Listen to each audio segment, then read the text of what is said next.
When I was 17, my family moved 2 states away without telling me. They left a note that said, "You'll figure it out." 12 years later, after I finally made it without them, they reached out trying to reconnect. When I was 17, I came back to a completely empty home and a note on the kitchen counter. It was the cruelest thing I've ever read. It just said, "You'll figure it out." I didn't know what I'd done wrong. I figured they were just tired of pretending they loved me. But the truth was, they had never even pretended. When I was 13, I made a birthday cake for my mom by myself, only to have her call it clumpy. At 15, I tutored my brother through finals. All the while he called me a know-it-all and slammed his door in my face. At 16, I gave my entire paycheck to my dad so he could cover bills, but got yelled at when I brought it up later after he said I was useless. I was always useful, but never loved. My parents and my brother, my only family, had packed up and moved 2 states away without telling me. I found out from the landlord a week later. I had a week to move out because they'd canceled the lease early. I slept at a friend's house for 3 nights before I ran out of places to go. Eventually, I was sleeping in the back of a storage unit I rented with the last of my savings. I snuck in and showered at the YMCA, ate peanut butter with a spoon for my breakfast, lunch, and dinner, applied for jobs on free library computers, and pretended everything was okay. Eventually, I got hired at a diner, server for the night shift. The manager was gruff, but fair, paid me cash under the table until I could get an ID. She let me nap in the break room once when I nearly collapsed from exhaustion. I clawed my way through it, bought a prepaid phone, saved every single receipt, watched free YouTube tutorials on finance and goal setting. The first year, I barely survived, but I made it through. The turning point came when a regular at the diner offered me a temp job cleaning out office files. It paid triple what I made serving. I said yes. That job led to another, and another. I learned quickly, showed up early, and asked questions. By 22, I was freelancing full-time. By 25, I launched a consulting business. Just me, a folding table, and a borrowed laptop. By 27, I had 5 contractors under me, my own office, and a client roster that included companies I used to dream about. And by 29, I was officially a millionaire. Not influencer millionaire, not fake it for Instagram millionaire. Actual savings with a retirement account, no debt, paid off apartment, health insurance I could afford. The first time I saw my bank app hit 7 figures, I cried. Throughout those tough years, my family never reached out, not even once. I saw my brother pop up in a suggested friends list once. He's married now, still living in the state they disappeared to. I stared at the screen for a long time, wondering if he ever told his wife about me, if he said I ran away, or if he says nothing at all. Sometimes I still wonder if it would have been easier to hate them. But truthfully, it was never hate. It was heartbreak. I go to therapy now because I want to stay unbroken. I've made a list of people who saved me when they didn't have to, like coworkers, classmates, and strangers who showed me what real support looks like. Last week, a podcast interview I did about surviving family estrangement blew up online. It hit 1 million views in 4 days. My inbox filled with messages of support, gratitude, and strangers telling me I put words to their pain. And then, one email stood out.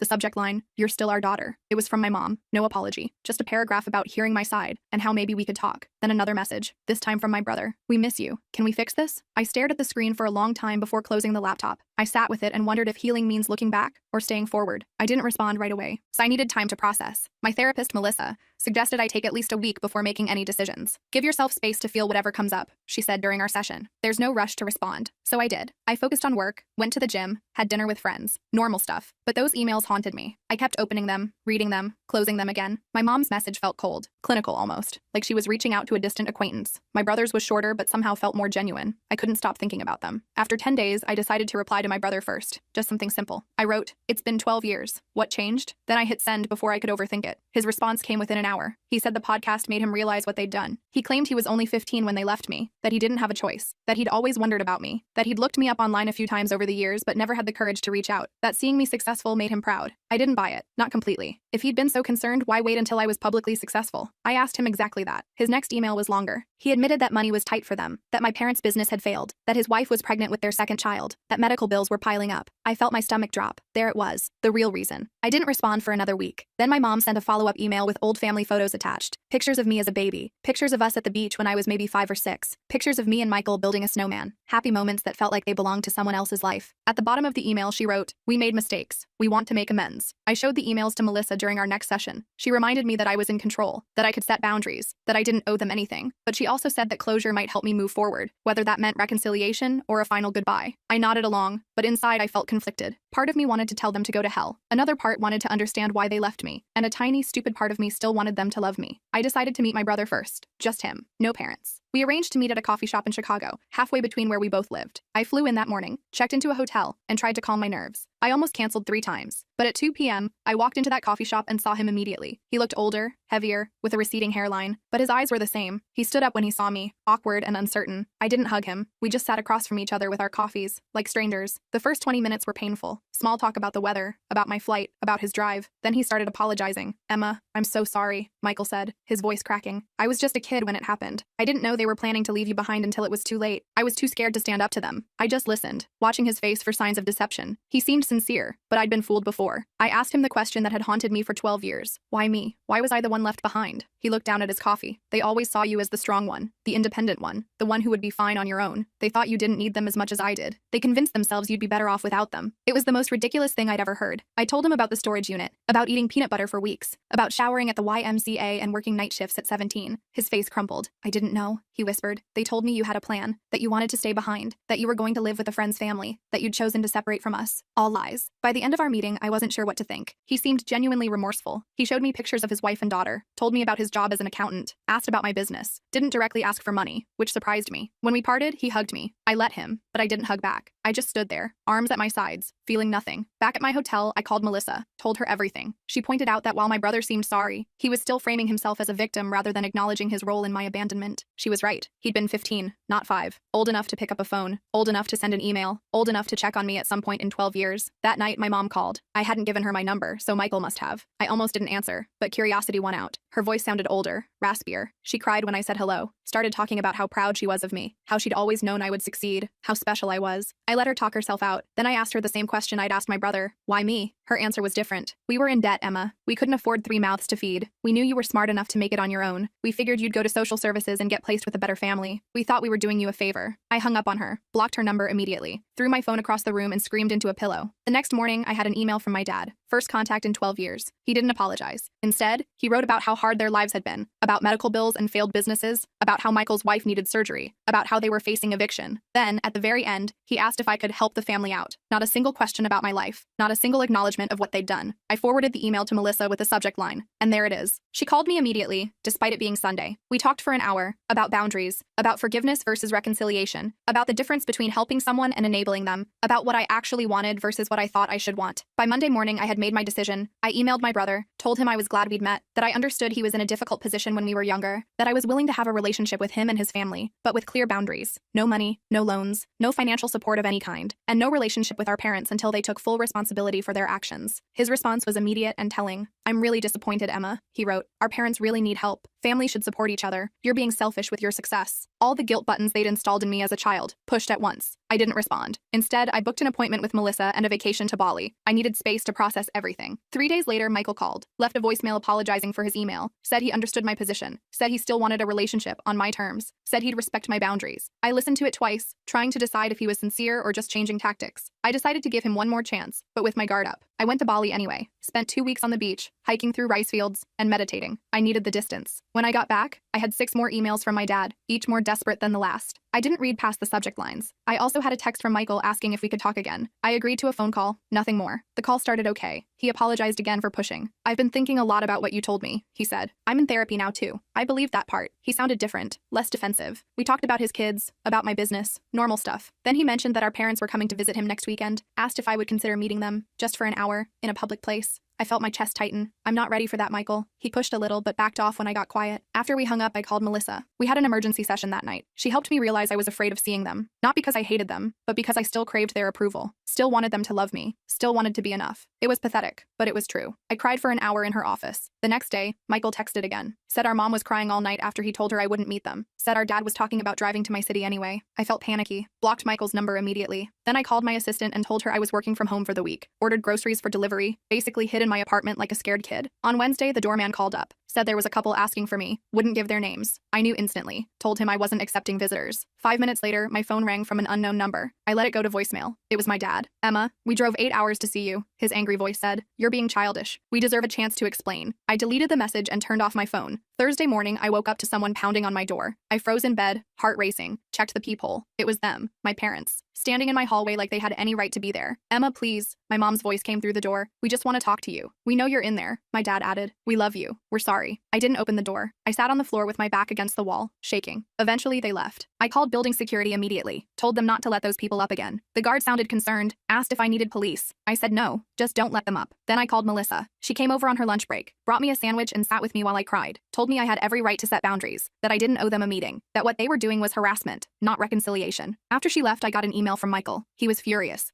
Said I'd humiliated our parents. Said they were staying in a cheap motel they couldn't afford because they were so desperate to see me. Said his wife needed surgery next month and they were hoping I could help. Said I was being cruel. I didn't respond. Friday morning, I decided I needed to leave town for a while. Booked a flight to visit my friend Rachel in Portland. She'd been one of the people who helped me when I was homeless. Let me crash on her couch for a week when I had nowhere else to go. I trusted her completely. I was throwing clothes in a suitcase when my phone rang. Unknown number again. I ignored it. 10 minutes later, my doorman called. Said there was a woman downstairs having what looked like a medical issue. Said she was asking for me by name. Claimed to be my mother. I felt sick. Told him to call an ambulance if she needed help, but I wasn't coming down. He sounded uncomfortable but agreed. I finished packing and headed downstairs an hour later. Checked the lobby carefully before entering. No sign of them. I felt relieved but also weirdly guilty. The doorman gave me a strange look as I passed. Told me the ambulance had come. That the woman had been having chest pains. That she'd been taken to Memorial Hospital. I nodded and hurried out to my waiting Uber. At the airport, I got another call from Michael. I almost didn't answer, but something made me pick up. Mom had a heart attack. He was crying. She's in surgery. This is your fault for stressing her out. I hung up on him. Called Melissa instead. She answered immediately. I told her what happened. Asked if I was a terrible person. Emma, listen to me, she said firmly. You are not responsible for your mother's health. This feels like another manipulation tactic. Get on your plane and take care of yourself. I did. Spent the weekend with Rachel. Told her everything. She remembered when my family abandoned me. Remembered how broken I'd been. She was furious on my behalf. They don't deserve a minute of your time, she said, pouring me another glass of wine. Not after what they did to you. It felt good to have someone so firmly in my corner. Sunday night, I got an email from my dad. My mom was stable, had a stent put in, would be released Tuesday. The email ended with, "She's asking for you. Don't you think you've punished us enough?" I showed Rachel. She rolled her eyes so hard I thought they might get stuck. Told me this was textbook guilt tripping. I knew she was right, but part of me still felt responsible. I flew home Monday. Found flowers outside my apartment door. The card said, "Please call us. We're staying at the Holiday Inn until Wednesday." No apology. No acknowledgement of boundaries. Just another demand. I threw the flowers in the trash chute. Tuesday morning, I got a text from an unknown number. It was a photo of my mom in a hospital bed, looking pale and small. The message said, "She might not have much time left. Do you really want to live with this regret?" I blocked the number. Called Melissa. She suggested I take a social media break, change my number, maybe even stay with a friend for a while. I agreed. Called my assistant and told her I'd be working remotely for 2 weeks. Packed another bag. Before I could leave, my doorman called again. Said there was a young woman downstairs asking for me. Said she had a small child with her. Said she claimed to be my sister-in-law. I felt cornered. These people wouldn't stop. I told the doorman to send her up. Decided to face this head-on. The woman who knocked on my door looked exhausted. Had dark circles under her eyes. Was holding a sleeping toddler against her shoulder. "I'm Jenny," she said quietly. "Michael's wife. I came alone because I wanted to talk to you without family drama." I let her in reluctantly. Offered her water. She accepted gratefully. Jenny put her sleeping daughter on my couch, tucking a blanket around her. Then she sat at my kitchen table and started talking. "I only learned about you 3 years ago," she admitted. "Michael told me you ran away at 17. Cut contact with the family. I always thought it was strange but never pushed. Hearing your podcast was a shock. I confronted him, and he finally admitted the truth. I just listened, not sure what to believe anymore." Jenny seemed sincere. "I'm horrified by what they did to you," she continued. "I insisted Michael reach out, but I had no idea they were going to ask you for money. I'm embarrassed and angry about that. Yes, I do need surgery for a thyroid condition, but we have insurance. Your parents are the ones in financial trouble, not us." I asked her why she'd come. She looked me straight in the eyes. "You deserve to know the whole truth," she said. "Your parents have been telling everyone you abandoned the family, that you were mentally unstable, that you stole money from them before disappearing, that they spent years looking for you. All lies to cover what they'd done." I felt like I'd been punched. "How do you know this is true?" She pulled out her phone, showed me Facebook posts from years back. My mom asking for prayers to find her troubled daughter. My dad claiming I'd taken their savings before running away. Posts about hiring private investigators, about checking homeless shelters. All carefully crafted to make them look like victims. All dated years after they'd abandoned me. Jenny apologized for being part of it, even unknowingly. Said she'd confronted my parents too. That they'd admitted everything to her when she threatened to tell the whole family the truth. That they were desperate now because their lies were unraveling. That my podcast had people asking questions they couldn't answer. Her daughter woke up then. A cute little girl with curly hair. "This is Lily," Jenny said softly. "She's 3. I have another daughter on the way. I want my children to know their aunt, but only if you want that too. No pressure, no guilt. Just an open door if you ever choose to walk through it." After they left, I sat in my apartment for hours, processing, called Melissa again, told her everything Jenny had said. She wasn't surprised. "Abusers often control the narrative," she explained. "They create alternate realities where they're the victims." She asked what I wanted to do now. I honestly didn't know. That night, I got another email from my dad. This one was different, angry, threatening. Said if I told lies about them online, they would sue me for defamation. Said they had proof I'd stolen from them. Said they'd go to the media with their side if I didn't take down the podcast and issue a public apology. Said they expected financial compensation for the damage to their reputations. I forwarded it to Melissa, then to my lawyer, Marcus. He called me immediately. "This is empty threatening," he assured me. "Truth is an absolute defense against defamation. Save everything but don't respond. I'll handle it if they actually file anything," which I doubt they will. People who are actually going to sue don't usually announce it first. The next day, I got a call from Michael. I let it go to voicemail. He sounded panicked. "Emma, Jenny told me she visited you. Our parents are furious. They're saying terrible things about her now too. I'm scared they're going to try something desperate. Please call me back on Jenny's phone, not mine." I didn't know what to believe anymore. Called Marcus again. He suggested meeting Michael and Jenny somewhere public, with him present as my lawyer, just to hear them out. I agreed reluctantly. We set up a meeting at a restaurant near near Marcus's office for the next day. They showed up on time. Both looked terrible, stressed, exhausted. Jenny had a bruise on her arm she kept trying to hide. Michael couldn't make eye contact. "I'm Marcus, Emma's attorney," he said as we sat down, which made Michael flinch. But we sat down, ordered coffee, and they started talking. The story that came out was worse than I'd imagined. My parents had been living off Michael for years, moving in and out of his house, taking money for emergencies, watching his kids while criticizing his parenting. When Jenny confronted them about me, my dad had grabbed her arm, hard enough to leave marks. Michael had kicked them out. They were now staying in a motel, calling constantly, showing up at his work. I listened without interrupting, watched my brother break down as he described how our parents had controlled him his entire life, how they'd convinced him I abandoned them, how he'd been too scared to question their version of events, how he'd been trapped in their web of manipulation and lies for 12 years, how he was terrified they would hurt Jenny or the kids. Marcus asked careful questions about financial entanglements, about house titles and bank accounts, about whether my parents had keys to their house. Michael answered everything, said they'd co-signed his mortgage, said his dad was still on his bank account from when he was in college, said they had spare keys, said they knew all his passwords. Marcus took notes, occasionally glancing at me. By the end of the meeting, I felt drained but clearer. This wasn't just about me anymore. Michael and Jenny were victims too, in their own way, different from me, but still trapped. Marcus suggested they speak to a lawyer of their own, gave them a colleague's card, told them to change their locks, passwords, and bank accounts immediately. They nodded, looking overwhelmed but grateful. As we were leaving, Michael hugged me. This time, I hugged him back. It wasn't forgiveness, not yet, but it was something. A recognition that we'd both been damaged by the same people, that maybe we could help each other heal. That night, I got a series of increasingly unhinged texts from my parents' numbers. Accusations, threats, guilt trips. I blocked them all. Then I called Jenny, asked if they were safe. She said yes. They'd changed the locks, stayed with friends the night before, were looking into a restraining order. I felt relieved but still worried. The next morning, I woke up to my phone ringing. It was Jenny, hysterical. "They broke into our house," she sobbed. "They took Lily's baby photos, important documents, Michael's laptop. They left a note. Family matters should stay in the family." I told her to call the police immediately, said I'd meet them at their house, called Marcus on my way. When I arrived, there was a police car outside their house. An officer was taking statements in the living room. The place was a mess. Drawers pulled out, papers scattered. Michael was sitting on the couch, head in his hands. Jenny was pointing out missing items to the officer. I introduced myself as family, there to help. The officer seemed skeptical that grandparents would break in. "Are you sure they didn't just use a key?" he asked. "Maybe this is a misunderstanding?" Jenny showed him her bruised arm, told him about the escalating behavior, about the threats, about how they'd been stalking them. He took notes but didn't seem convinced. Said without evidence, it would be hard to prove who did this. After the police left, we cleaned up together. Found more missing things. Photo albums, financial documents, the spare key to their car. Michael looked defeated. "This is my fault," he said. "I should have protected my family better. Should have stood up to them years ago. Should have looked for you harder." I didn't disagree, but I didn't pile on either. We were beyond that now. Marcus arrived as we were finishing, looked around grimly, said this changed things, that we needed to document everything, that breaking and entering was a serious crime, that we should all stay somewhere else for a few days, that he'd help us file for emergency restraining orders in the morning. We nodded, too exhausted to argue. Jenny packed bags for them while Michael and I secured the house as best we could, changed locks again, checked windows, discussed security cameras. It felt surreal, taking these precautions against our own parents, but also necessary. They'd crossed a line that couldn't be uncrossed. As we were leaving, Michael got a text from our dad. Just 3 words. "We're watching you." He showed it to me, hands shaking. I took a screenshot, sent it to Marcus. Then I made a decision. Told them they were coming to stay with me. My building had security, cameras, a doorman who already knew not to let our parents in. They accepted gratefully. That night, the 4 of us ate takeout in my living room. Lily played with toys Jenny had packed. We talked quietly about next steps, about restraining orders, about police reports, about changing phone numbers and email addresses, about possibly moving to a new house, about how to protect themselves long term. It wasn't the family reunion I'd ever imagined. Sitting there with the brother who'd let me be abandoned, his wife who'd believed lies about me, and their daughter who was innocent in all of this. But somehow, it felt right. Like we were finally facing the truth together. Like maybe, just maybe, we could build something new from the ashes of what our parents had destroyed. The next morning, Marcus called, said he'd filed emergency restraining orders for all of us, said we needed to appear in court next week to make them permanent, said he'd also reported the break-in to a detective he knew,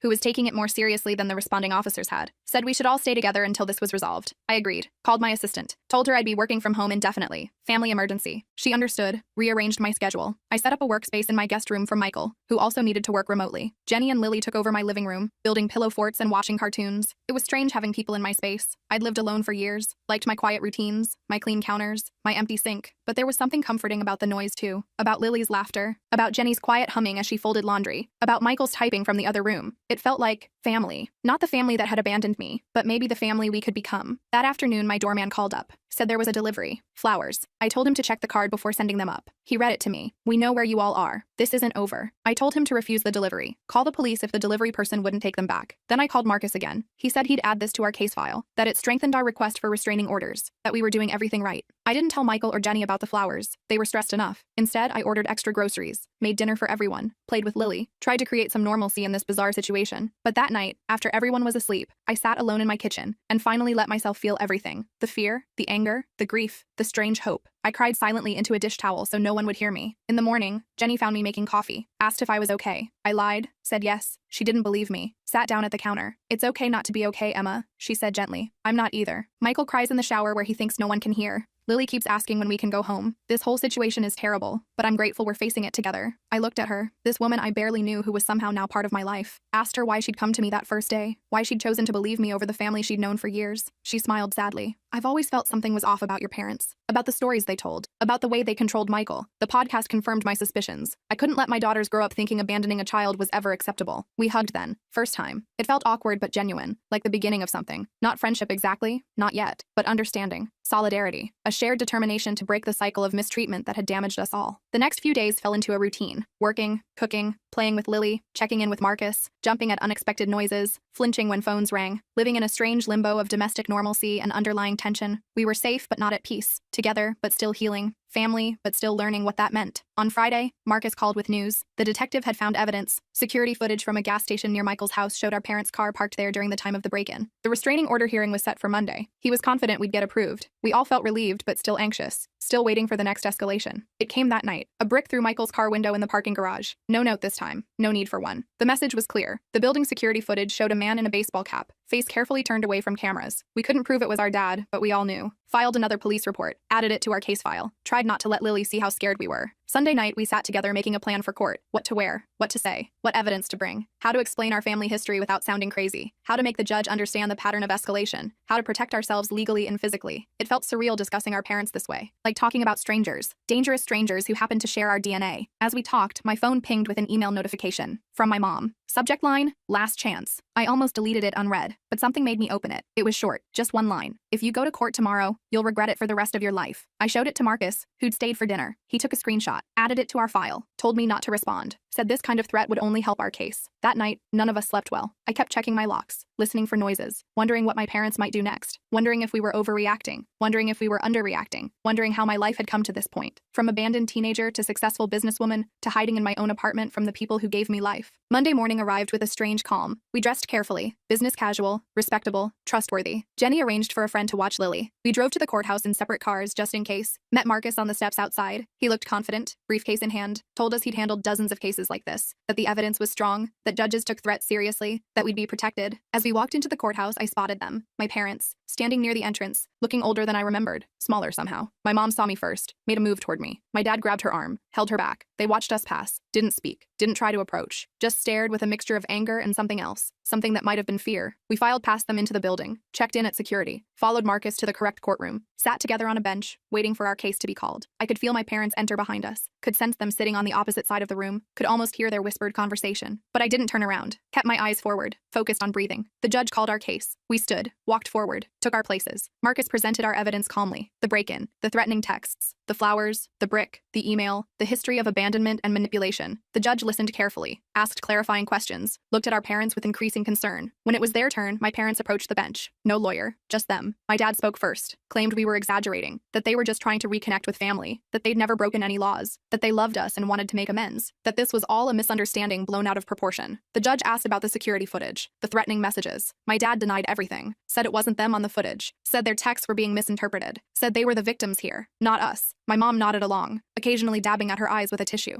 Then the judge asked them directly about abandoning me at 17. My dad hesitated, started talking about troubled teens, about difficult decisions, about doing what they thought was best. The judge cut him off, asked again, directly, did you leave your minor child alone and move to another state? My dad looked down, mumbled something about financial hardship. The judge's expression hardened. After hearing both sides, the judge granted our restraining orders. 3 years, no contact, no approaching our homes or workplaces, no messages through third parties. Any violation would result in immediate arrest. My parents looked stunned, like they couldn't believe this was happening, like they'd never faced consequences before. As we left the courtroom, my mom called my name, just once, softly. I kept walking, didn't look back, felt a weight lifting with each step. Not healing, not yet, but the beginning of it. The first real boundary that couldn't be crossed without serious consequences. Outside, Marcus shook all our hands, said we'd done well, said the orders were solid, said to call him immediately if there were any violations, said he was proud of us for standing up for ourselves. We thanked him, feeling dazed but relieved, like survivors of a natural disaster, blinking in the sunlight. Michael hugged me on the courthouse steps, a real hug this time. I'm sorry, Emma, he said, voice breaking, for everything, for not protecting you then, for not finding you sooner, for believing their lies, for bringing this chaos back into your life. I hugged him back, Told him we were going to be okay, that we had each other now, that we could build something new, something better. As we walked to our cars, I felt my phone buzz, a text from an unknown number. I almost didn't check it, but when I did, I felt a chill. It was a photo of Lily at her friend's house, playing in the backyard, unaware she was being watched. Below it, just 4 words: "This isn't over yet." I showed Michael the text immediately. His face went white. He called Jenny, who was already on her way to pick up Lily. I told them to meet us at my apartment. Then I called Marcus from the car, my hands shaking so bad I could barely hold the phone. He told me to forward him the text and drive straight home. Said he'd call the police and meet us there. Said this was a clear violation of the restraining order. Said to stay calm, but vigilant. The drive back felt like it took forever. I kept checking my mirrors, paranoid my parents were following me. When I finally pulled into my building's garage, I sat in my car for a minute just breathing, trying to get my poop together before facing Michael and Jenny. They needed me to be strong right now. I found them already in my apartment, Jenny clutching Lily like she might disappear. The poor kid looked confused and scared. Michael was pacing, running his hands through his hair over and over. I showed them the text. Jenny started crying, said they'd been watching her baby, said she'd never forgive herself if something happened to Lily. Michael put his arms around them both, looking more determined than I'd ever seen him. Marcus arrived 20 minutes later with 2 police officers. They took our statements, looked at the text, made some calls, said they'd send a patrol car to the friend's house to check things out, said they'd try to trace the number, said they'd increase patrols around my building. All the right things, but I could tell they didn't fully get how dangerous my parents could be, how unpredictable, how desperate. After the police left, we sat in my living room trying to figure out next steps. Jenny suggested going to a hotel under different names. Michael thought we should drive to his cousin's house a few states away. I just sat there getting angrier by the minute. This was bullcrap.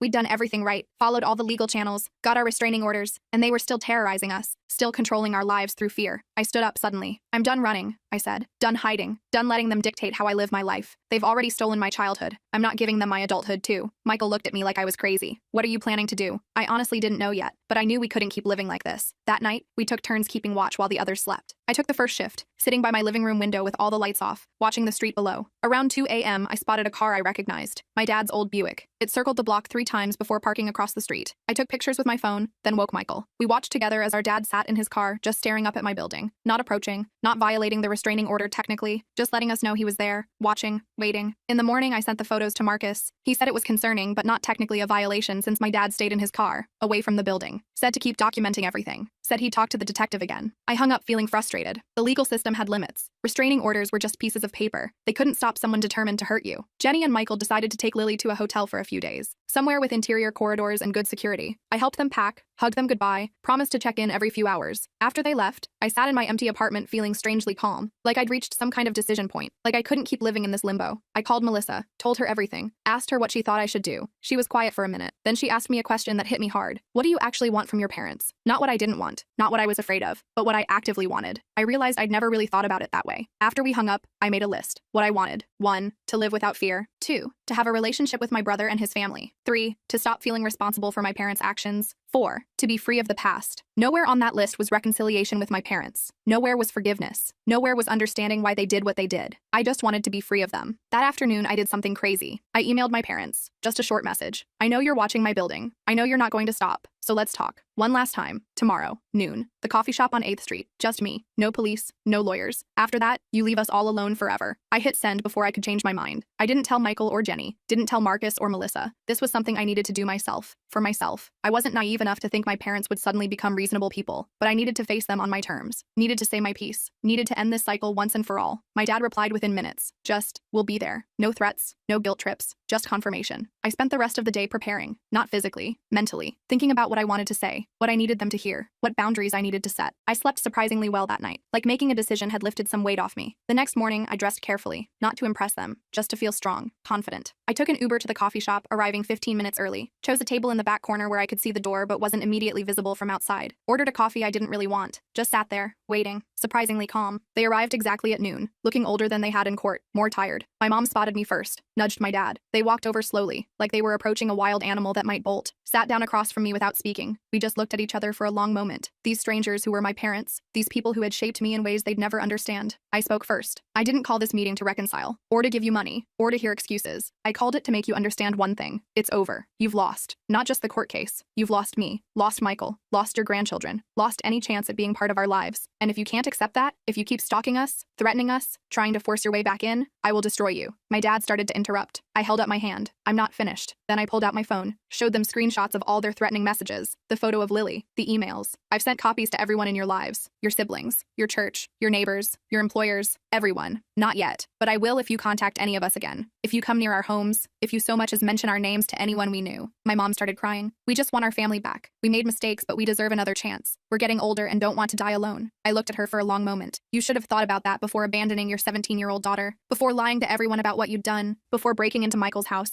before threatening your own grandchild. My dad got angry then. You're ungrateful. You've always been difficult. You've turned your brother against us. You owe us for raising you. I just laughed. Actually laughed in his face. Do you really think you're entitled to gratitude for doing the bare minimum as a parent for 17 years before abandoning me completely? Do you think your parenting was so stellar that I should be thanking you for it? He didn't have an answer for that, just sat there, red-faced and silent. My mom was still crying, but I felt nothing. No guilt, no sympathy, just a cold clarity that these people were never going to change, never going to take responsibility, never going to be the parents I deserved. I stood up to leave. This is your last warning. Next time you violate the restraining order, I won't just call the police. I'll make sure everyone you know understands exactly what kind of people you really are. I have the resources to make your lives very difficult if you force my hand. I don't want to do that, but I will to protect my family, my real family, Michael, Jenny, Lily, the people I choose. As I walked away, my mom called after me. Do you really hate us that much? I stopped, turned around. I don't hate you. I feel nothing for you. You're strangers to me now, and that's your loss, not mine. I walked out of that coffee shop feeling lighter than I had in years, called Michael from the sidewalk, told him everything. He was upset at first that I'd met them alone, then concerned they might retaliate, but mostly he seemed relieved that someone had finally stood up to them directly, said he wished he'd had the courage to do it years ago. I went back to my apartment, packed a bag, decided to join Michael and his family at their hotel for a few days, just to be safe. When I got there, Lily ran to hug me. Auntie Emma, she called for the first time. I almost cried. Jenny hugged me too, said she was proud of me, said she hoped I'd finally get some peace. Michael just squeezed my shoulder, no words needed. We spent the next few days in a weird limbo, waiting for my parents to make their next move, checking our phones constantly, jumping at unexpected noises, but nothing happened. No calls, no texts, no emails, no sightings of their car, just silence. After a week, Michael and Jenny decided to go home, changed all their locks again, installed security cameras, made plans to put their house on the market, started looking at places closer to my city. I went back to my apartment too, back to work, back to something like normal life. 2 weeks passed, then a month. Nothing from my parents. Marcus checked in regularly, said the detective had confirmed they'd returned to their home state, said the restraining orders were still in effect, said we should stay vigilant but try to move forward with our lives. Slowly we did. Michael found a new job in my city. Jenny enrolled Lily in preschool. They bought a house 20 minutes from my apartment. We had dinner together every Sunday, started building new traditions, new memories, a new kind of family based on choice rather than obligation. I kept expecting to feel something about my parents, grief maybe, or guilt, or anger, but mostly I felt relief, like I'd finally put down a heavy weight I'd been carrying since I was 17, like I could finally focus on the future instead of the past. 6 months after the coffee shop confrontation, I got a letter, forwarded through Marcus so my address stayed private, from my mom. I almost didn't open it, almost threw it away unread, but curiosity won out. It was short, just a few paragraphs. No excuses this time, no demands, just an acknowledgement that they'd hurt me deeply, that they'd failed as parents, that they understood why I wanted nothing to do with them, that they were getting counseling, that they would respect the restraining orders, that they hoped someday I might be willing to hear a proper apology, but understood if that day never came. I showed it to Michael. He got a similar letter. We talked about it over dinner that night, about whether it was sincere, about whether it changed anything, about whether we could ever trust them again. We didn't reach any conclusions, just agreed to take it one day at a time, to prioritize our healing, to protect the family we were building. I keep the letter in my desk drawer, not because I'm ready to forgive, not because I want reconciliation, but because it represents something important. My parents finally recognizing my right to set boundaries, my right to choose who I allow in my life, my right to define family on my own terms. Last week, Lily had her 4th birthday party. Michael and Jenny invited me to help plan it. We had it at my apartment. Balloons everywhere. A cake I ordered from a fancy bakery. Presents piled on the coffee table. Lily running around in a princess dress, laughing. Jenny taking pictures. Michael grilling on my balcony. Friends stopping by throughout the day. So much noise. So much joy. At one point, I stepped into the kitchen for a moment alone, just watching through the doorway as Michael swung Lily around in circles, as Jenny laughed at something a friend said. As my apartment, once so empty and quiet, filled with life and love. I thought about that note on my kitchen counter 12 years ago. You'll figure it out. And I had. Not the way they meant, but I'd figured out what family should be, what love should look like, what I deserved all along. I'm not saying everything's perfect now. I still have trust issues, still go to therapy every week, still have nightmares sometimes about being abandoned, still flinch when my doorbell rings unexpectedly, but I'm healing. We all are. Building something new from the broken pieces of our past, something stronger, something chosen, something real. Sometimes people ask if I'll ever reconcile with my parents, if I'll ever let them meet Lily, if I'll ever forgive them for what they did. I don't have answers to those questions yet. Maybe someday, maybe never. But what I do know is this. I'm not defined by what they did to me anymore. I'm defined by what I built after, by the person I chose to become, by the family I chose to create, and that's enough.